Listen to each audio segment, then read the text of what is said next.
Lakini kuna visa viwili vimetokea, vimetuuma wengine tukafika kulia pale. Kisa cha kwanza, kuna mama maskini ana miaka kama 88. Hakuweza kuja, lakini alikuja mtu wa familia. Baadaye mimi nikajiongeza nikawafata nyumbani. Yule mama yeye alipata taarifa kwamba mwanawe amekufa. Mwanawe alipata matatizo akawa yuko jela China. Akaambiwa mwanawe amekufa miaka karibu 5 iliyopita.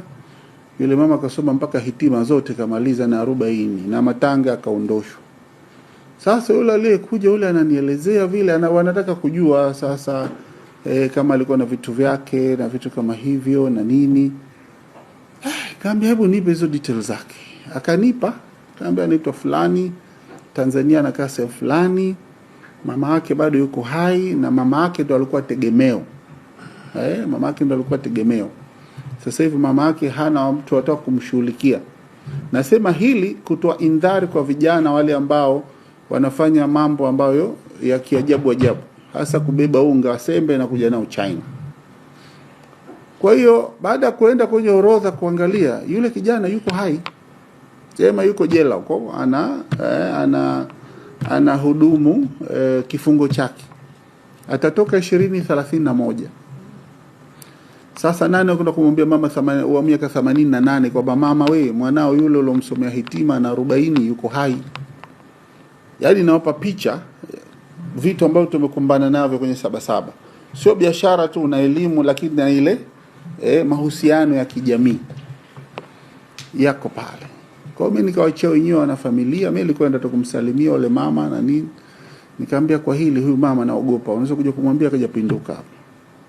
Kwa nyinyi mtatafuta siasa za kumwambia au kama mtanyamaza kimya, lakini mwanawe yuko hai na anaendelea kifungo chake, na panapo majaliwa hii 2026 2031 atatoka, atarudi Tanzania. Na wengi waliokamatwa vijana kike na kiume.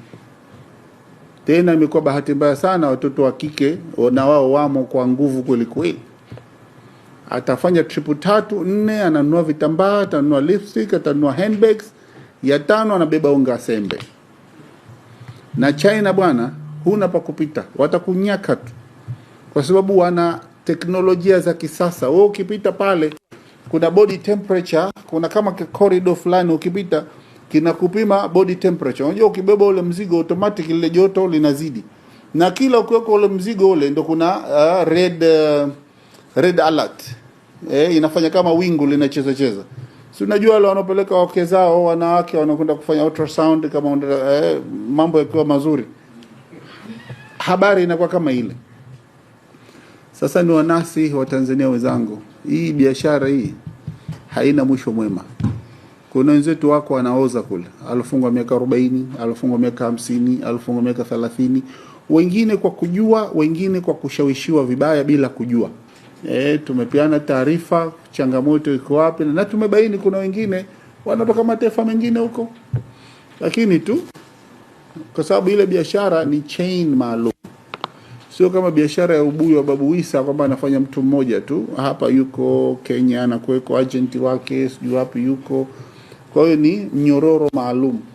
Lakini mimi niseme ndio sana si hasa vijana. Tusishawishike kwenye hilo. Mchina hana masahara. Akikwambia maisha, akikwambia kifo. Hana mbadala wa hayo.